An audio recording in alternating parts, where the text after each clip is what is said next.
whole First Kings or Second Kings again. It's be a kind of a little bit of review at the first part, and then we'll go ahead and we'll finish the whole thing.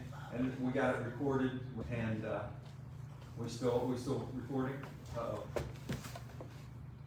Looks like it. Okay, good. So we have it recorded, and we'll put it on our YouTube channel also.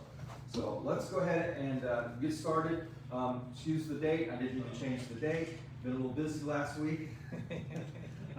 So we're in the historical book still. We're in 2 Kings, right in the middle. We're gonna go through.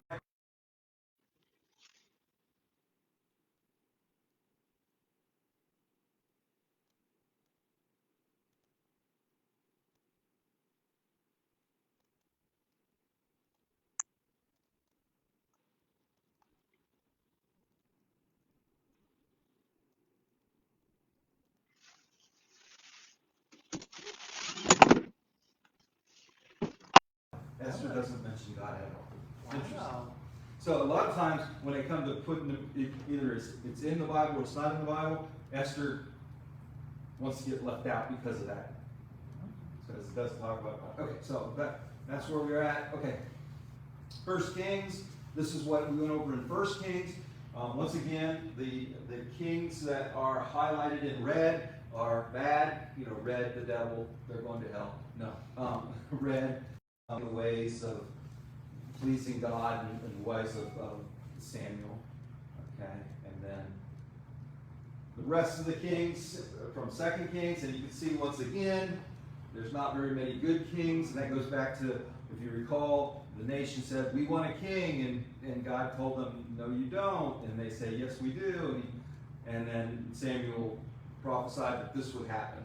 So, lots of bad kings. Okay, the time period for 2 Kings is from 850 to 586 BC. BCE, remember? Before Common Era. That's yeah. So starts off with Ahaziah.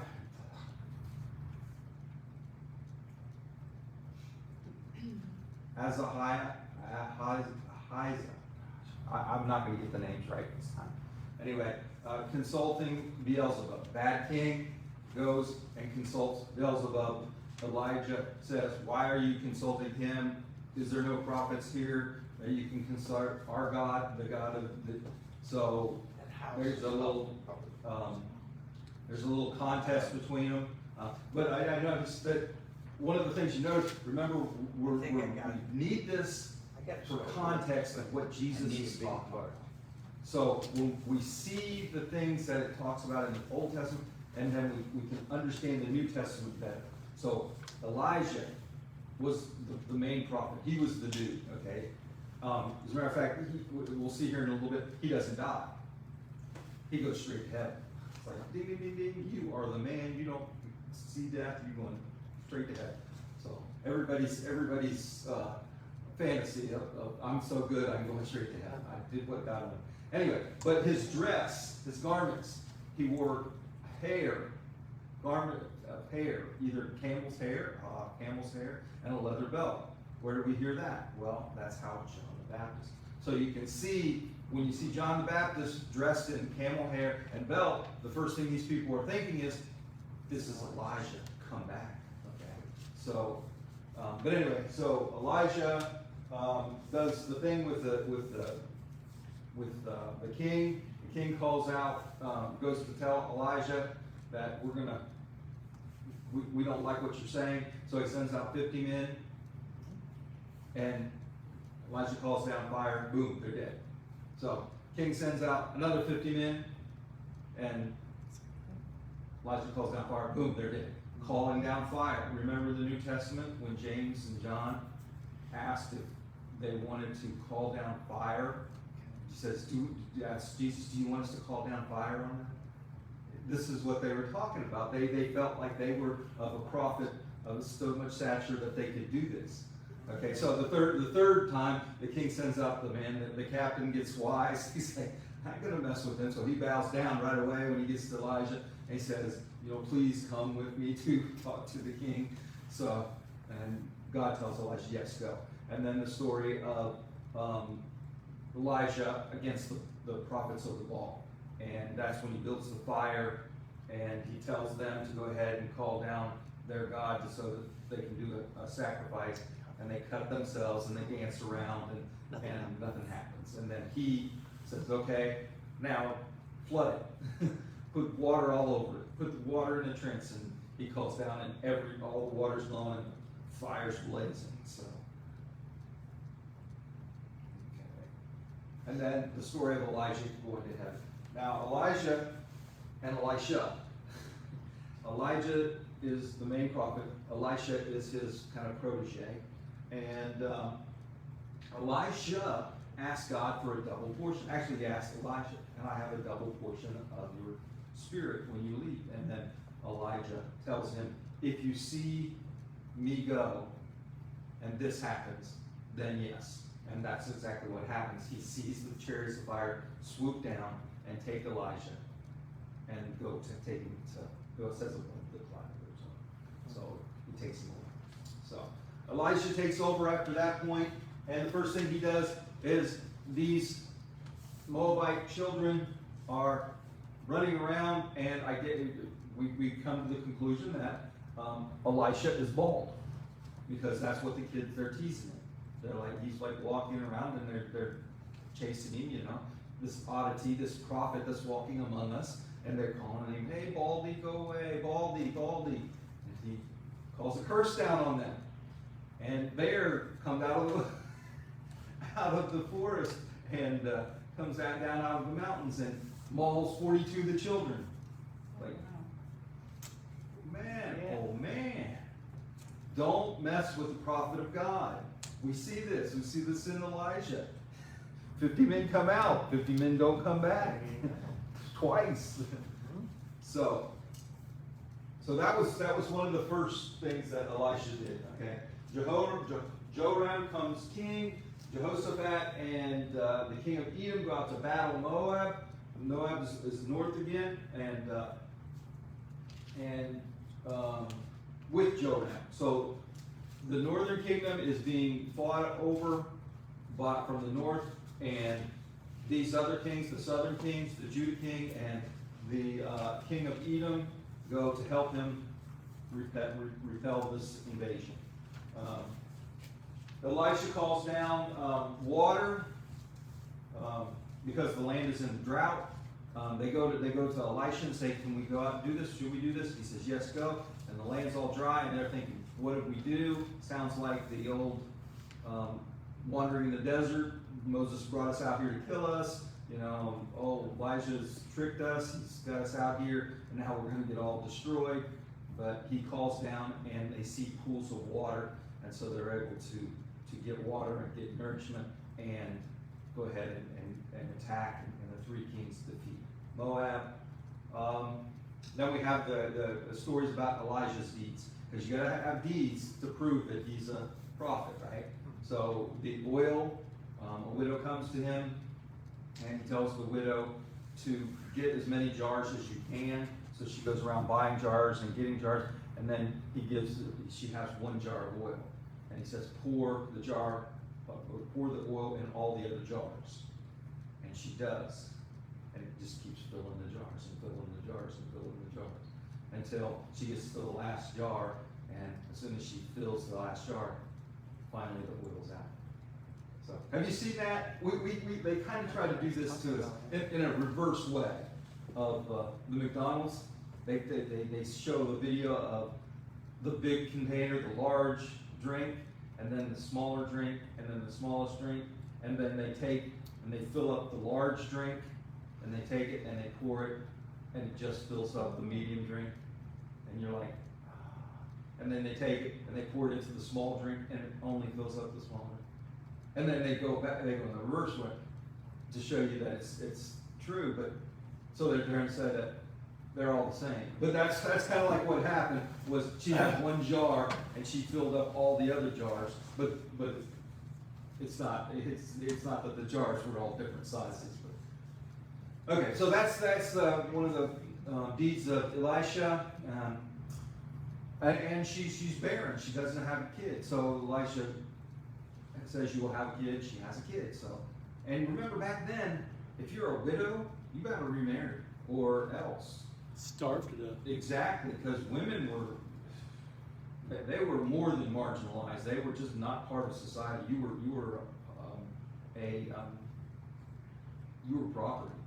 And so it's funny that I said that, and I thought of the movie Toy Stories, when they have the toys that don't have owners, and it's kind of like that's how widows are. They don't have owners. They're out there fending for themselves. And so for a lot of times, a widow having a child was the most important thing that could happen, because at least when the child become of age or old enough to take care of it, especially if it's a male child. So, the woman's barren. Elijah tells her she's going to have. She has a son. Son's growing up, and the son dies. Okay, and this is where Elisha goes and raises the boy to life. So when you hear the stories about Jesus doing this, the mindset of the people that you're telling this is automatically raised to this. He's a prophet. And then the feeding of the 5,000, that's what Jesus did. But Elisha feeds 100 men with 20 small loaves of bread.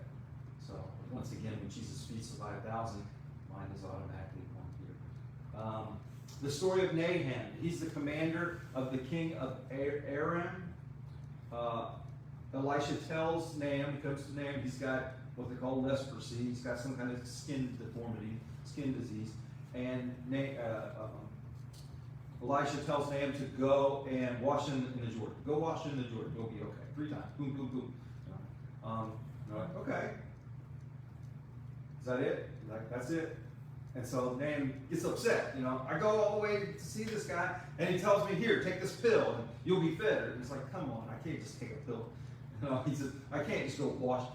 And then Nahum's servant talks to him, and he says, if he would have told you to go do this extraordinary thing, would you have done it? He said, yes. He says, so why aren't you doing this thing that is so simple? And so Nahum goes and he washes in the Jordan and he's healed. So this is important because later on Nahum is going to be like with the other side. So Nahum likes Elisha because Elisha cleared his leprosy or his skin disease. Okay. So the story of Elisha making an iron float. A bunch of the prophets get together and they say, look, we have this little meeting place, we want a big meeting place. So they're going chopping down trees, trying to make a big meeting. And the problem is, you know how us non-handy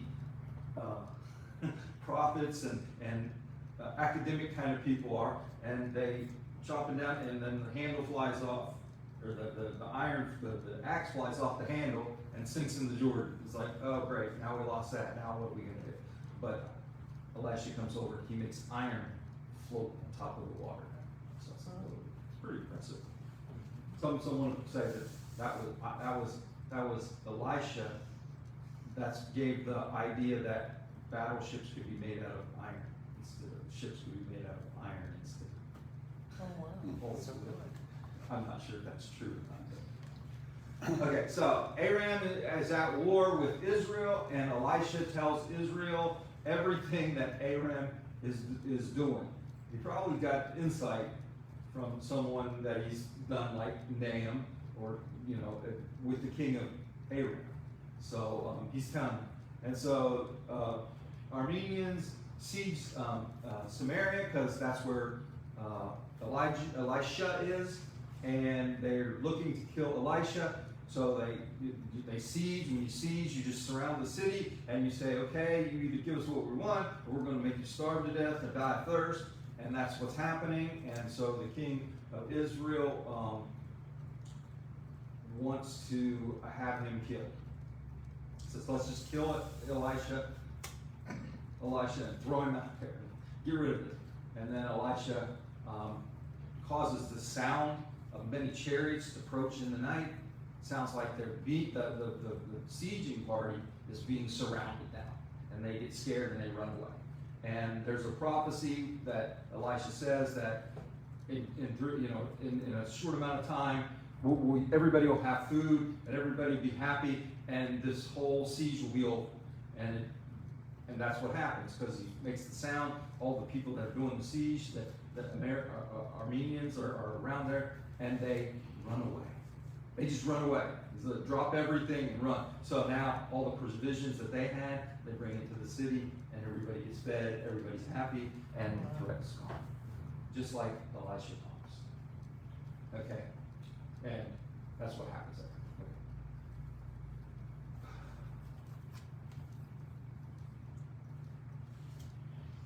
Okay, so one of the things Ben-Hadad asked Elijah. Ben-Hadad is he's injured in the battle. He's the king, and he asks Elisha if he's going to die. And Elisha tells his representative to go, that he's not going to die. Everything's going to be good, and he says to him, "But really, he's not even going to get out of bed. He's going to die right where he's laying." And sure enough, the prophecy comes to fruition, because Hazael goes back and he tells him, "You're not going to die." And the king's like, "Really?" "Yes." And as he's laying there, Hazael comes over and kills him right in the bed. So he never gets out of bed, and Hazael becomes the king. So Jehoram becomes the king of Judah, or Judah's south, and he's evil in the eyes of the Lord, and he's king, and Ahaziah, king of Israel for 1 year. Okay. So these kings go and they fight with Hazael, because Hazael just got king of Aram, and so the kings of Judah and Israel get together and they go fight the king of Aram. And while they're doing this, just like Samuel anointed David when Saul was king, Elisha anoints Jehu as king of Israel. In the battle, Jezebel dies. Remember Jezebel? We talked about her before. Most evil woman. That's why everybody says, "Oh, she's such a Jezebel." They're talking about this. She was the one that basically wanted all the priests she led people astray to worship the Asherah poles and all the other gods. And so she was an evil person. She dies just as they said she would die. She falls out of the building and is eaten by dogs, basically. So they during the battle, they come up there and they see her, and she tries to charm them with her charm or whatever. And they said, "No, that's not going to work." And she says, "What do you want from me?" And they said, "Come down." And she says, "No, I don't think so." And then they yell at her servants up there, and they say, "Okay, here you go." Throw her out the window. She lands. And then when she lands, of course, they're like, "Oh gosh," try to get out of the way. So the horses trample her, and then the dogs come in. Jehu sees this happening, and he's like, afterwards, he's like, "You know what? Every person deserves a good burial." So they go back to get him in. But nope. I think that might be a bone over there that dog's chewing on. I think that might be part of her.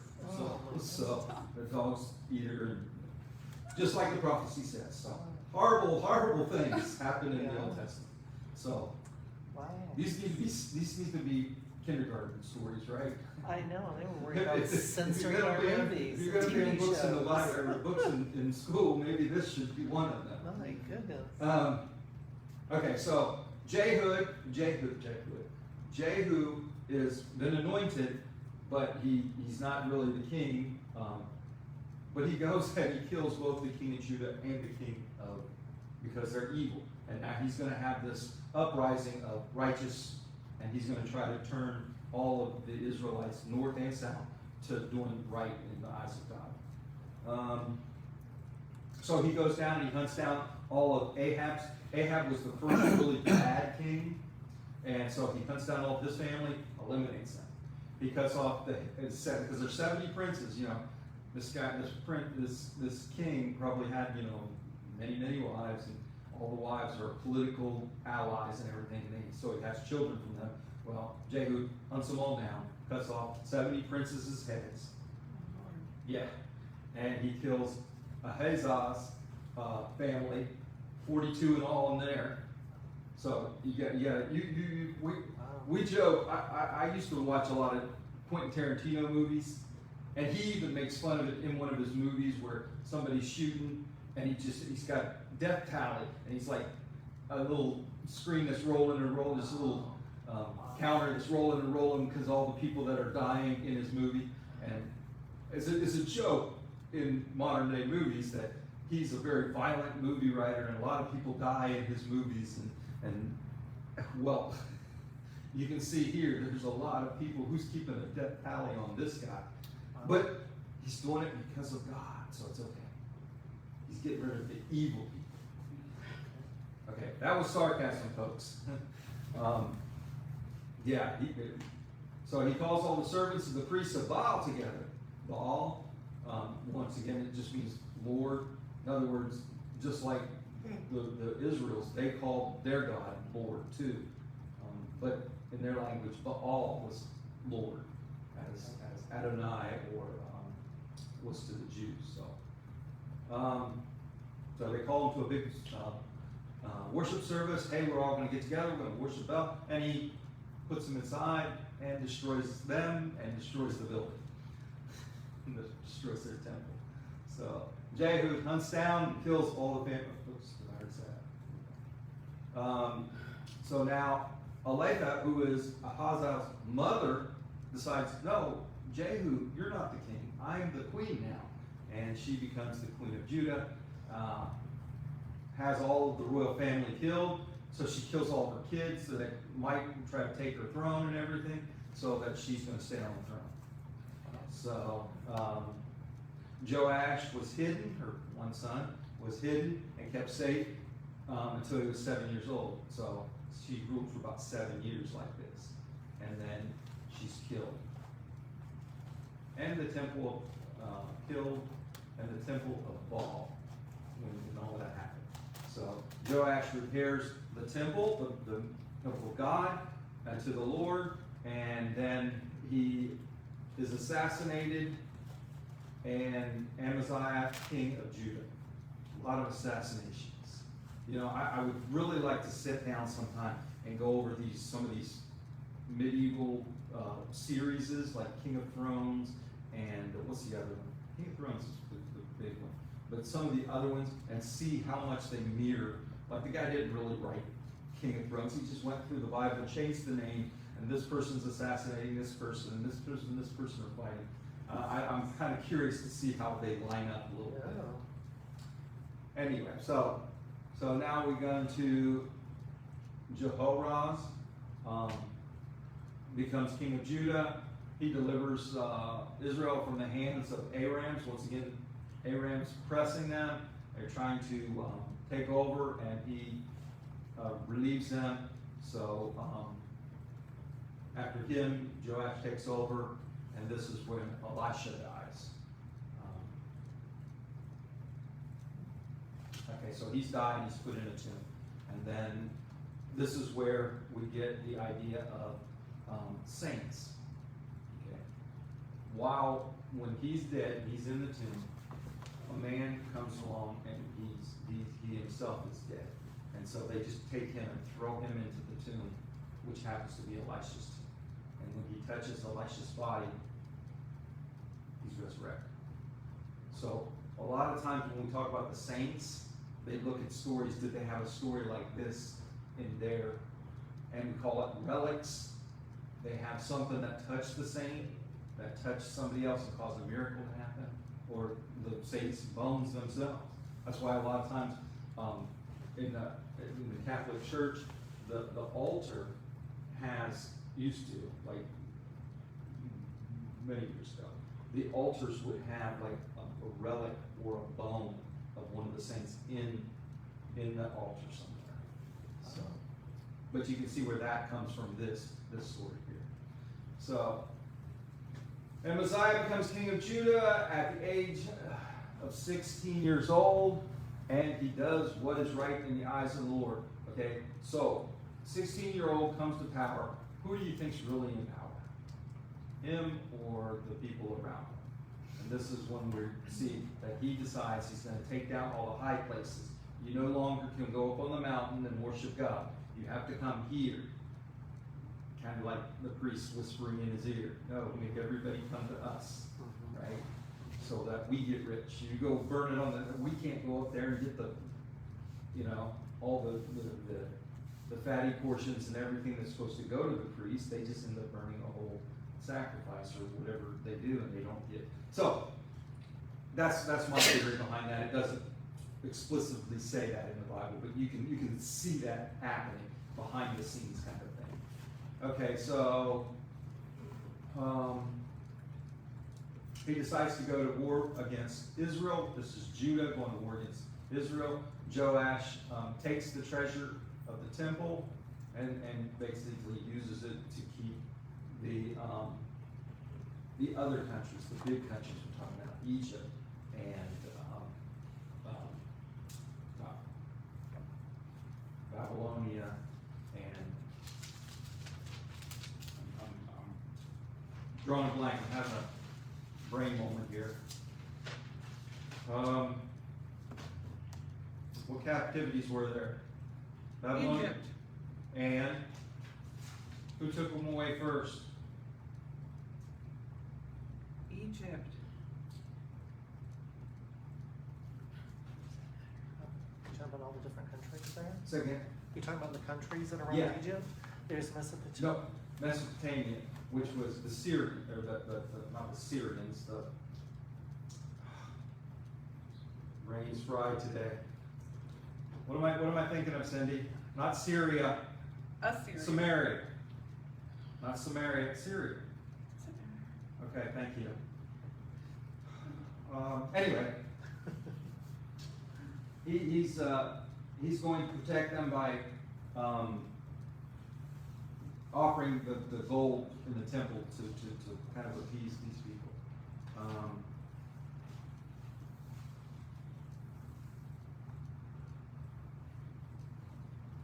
What do we got? He also has Jotham, the king of Judah, assassinated. And after all this big push to be righteous and everything, we're right back to another bad king. Then we got Jeroboam the second, because the first, he's the first king of Israel. He extends Israel's boundaries to what it was, and he is also called the king of Samaria. Now Samaria is a town that's going to get taken away in captivity first, and then it's going to be repopulated by not Israel's. And so when they come out of the captivities of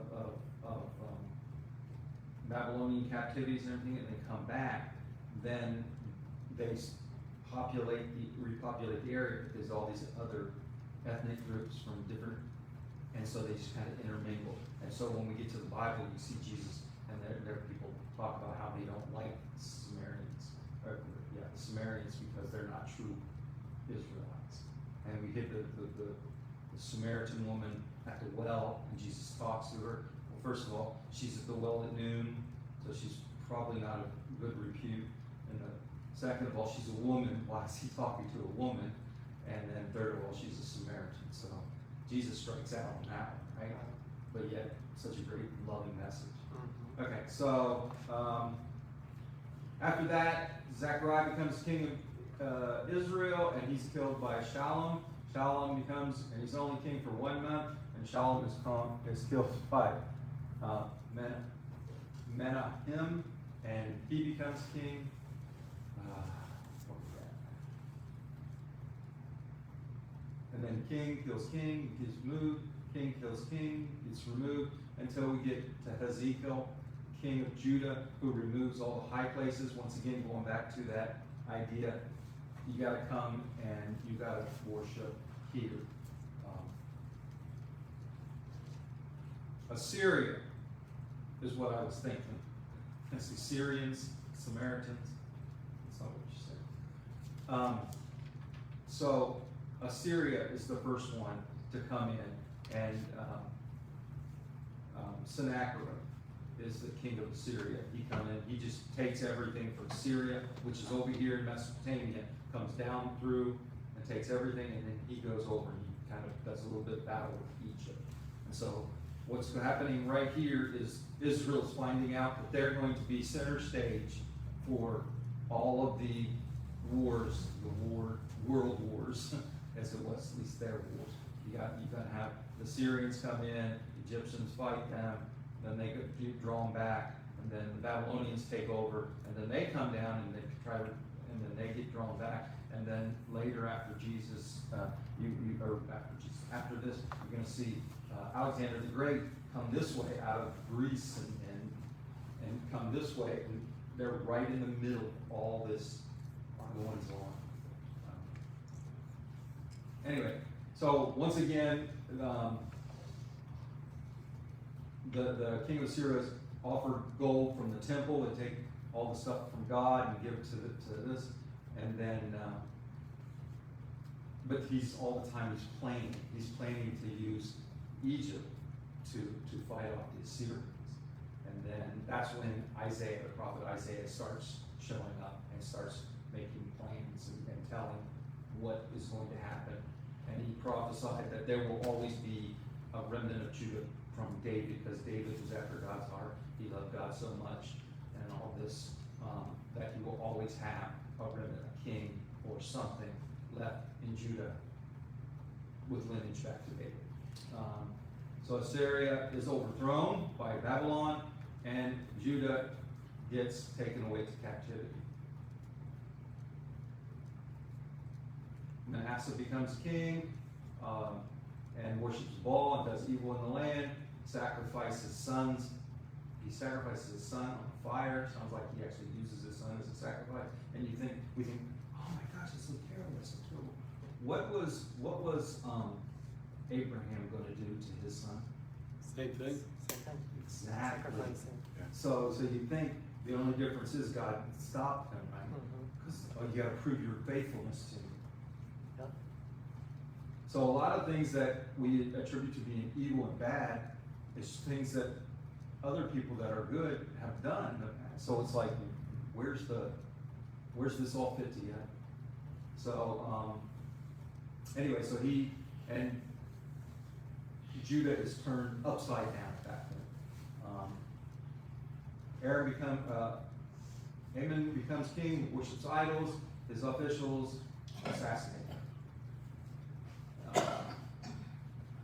And then basically that's how it goes.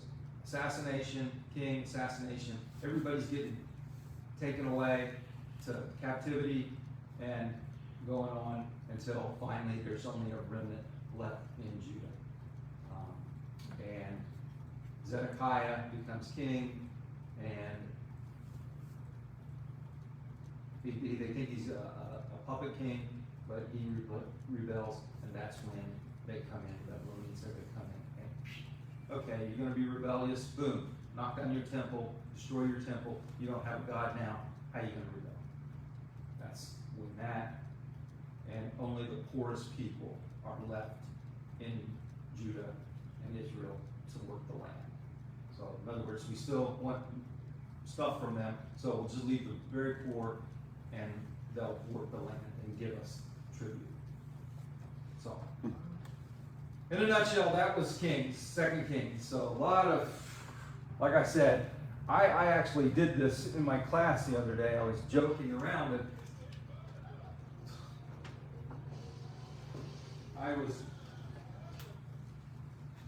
one thing I don't like about our new TV, automatically goes to TV mode if you're not doing something else. Anyway, taking old stories and just giving a modern twist, change the names to protect the innocent, and you can write a new book or make a new movie. So anyway, like it says, there's nothing new under the sun. Nope. So, anyway, thank you guys. Thanks everybody for watching. I know we ran a little late today, so a lot we had to cover. Excellent.